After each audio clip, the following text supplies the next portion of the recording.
Hi, everybody. I'm Max, and I'm going to be talking to you about our research project titled Enhanced Esports, Community Perspectives on Performance Enhancers in Competitive Gaming.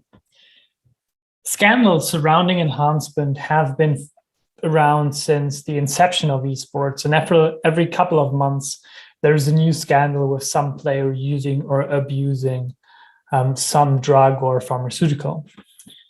We thought to ourselves, what does the community think about enhancement and enhancer use in professional gaming? To answer this question, we tried to draw on three different data streams. First, we had a Reddit scraper where we searched the top 500 posts and their comments in a lot of enhancement and competitive gaming specific subreddits. Second, we had a questionnaire that we tried to advertise on those subreddits, pending moderator approval, of course. And we had the comments on those survey ads sampled as well and analyzed them. With this data, we tried to answer 5 research questions. I will touch on each of those questions in this talk, but feel free to ask any questions later on or read the paper for more information. So research question 1 was, how do online communities talk about performance enhancers in the context of esports and gaming? 2, do users in online communities disclose enhancer usage? 3, what are the perceived reasons for enhancer usage? 4, the perceived prevalence for enhancer usage? And 5, how willing are users to enhance their performance? And if so, in which circumstance? Research question 1 was about how the communities talk about enhancement. And there are 6 broad themes: health concerns, giving and seeking advice, the effects on play and play experience, use and professional play, motivation for use, and joke remarks. It's interesting to see that there's a lot of looking and giving recommendations in both enhancement and gaming subreddits. Further, there's a lot of positive advice and positive experience being given out in those subreddits with regards to enhancement effects on performance and play experience. Additionally, quite a lot of people talk about their use of enhancement in professional play and what the consequences of that may be. We were also interested in research question 2 about the disclosing of enhancer usage. It's important to mention that we never asked participants about their enhancer usage. So we were quite happy and surprised that in all our data sets, we found equal number of people unprompted and willfully disclosing enhancer usage. And this to us means that A, this is evidence that content analysis can serve as a valid method of gaining in the wild insight, and B, willful disclosure of sensitive information can be achieved through the assurance of anonymity and recruitment of platforms such as Reddit. Research question 3 dealt with the perceived reasons for enhancer usage among pro players. It seems that most people think that stimulating the mind is the most likely reason for people to use enhancers. However, opinions differ from enhancer to enhancer. For example, brain stimulation, there's a lot of people that don't have any opinion about it, which may reflect less familiarity with the enhancer. It's also interesting to see, for example, that for accepted and non-accepted drugs, higher social pressure components can be confirmed here. And this social pressure, especially for the drugs, can be a danger, but it can also be an avenue to combat unhealthy forms of enhancement.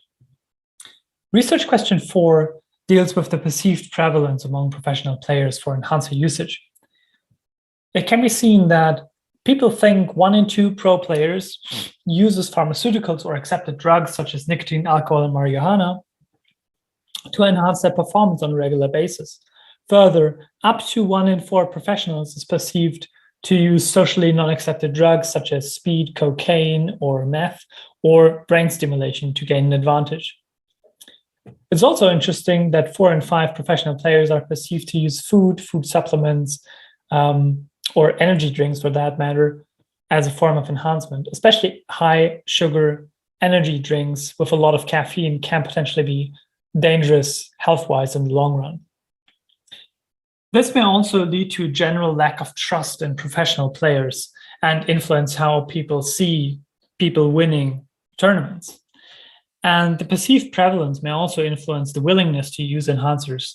So for example, if somebody thinks, oh, everybody's using it, so why shouldn't I use it? Research question 5 concerned the willingness to use enhancers. And I just want to point out a few things here. Firstly, it seems that caffeine, food supplements, or anything considered natural, quote unquote, is the top thing people are willing to use. Further, people are willing to use it if it's medically necessary or within certain limits. So if it were legal in a tournament, or to come back to the social pressure component, if everybody else was using it. It's also interesting to see that there's more or less an equal number of people saying, oh, I'm definitely going to use everything, or I don't care what I'm using, and people saying, I will never use enhancers. Nevertheless, our study has a few limitations. The Reddit scraper, we only looked for specific keywords. So if there was something in the data that we didn't look for, we couldn't have found it. For the survey, we had a very skewed gender distribution towards male participants. And also, although we had 112 individuals that self-identified as at least playing on an amateur level, we can't really say anything about the professional player scene and what they think, given the data we have right now.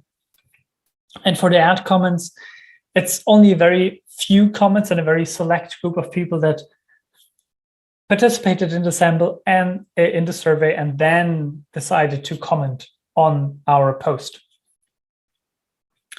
Nevertheless, we think we can draw a few conclusions from our data, especially given that across all data streams, we pretty much have the same pattern. First, there's various performance enhancers that are perceived to be used in all levels of play, and participants from all levels disclose willingly their enhancer usage. Second, participants are aware of some of the inherent risks, such as health risks, addiction, and legal action that could be turned against them. And there are many reasons to use enhancers. Open questions may be for the future: what is fair, what is not, who decides that?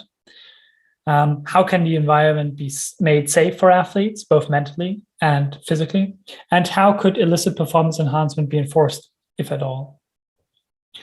With that, thank you to all my collaborators. Without you, this work would not be possible. No research is ever done in a vacuum. And if you have any questions, remarks, collaboration requests, funny pictures of cats or whatever, please send them my way. I'm always happy to reply. And I'm just going to leave this slide open and the next one for you to read.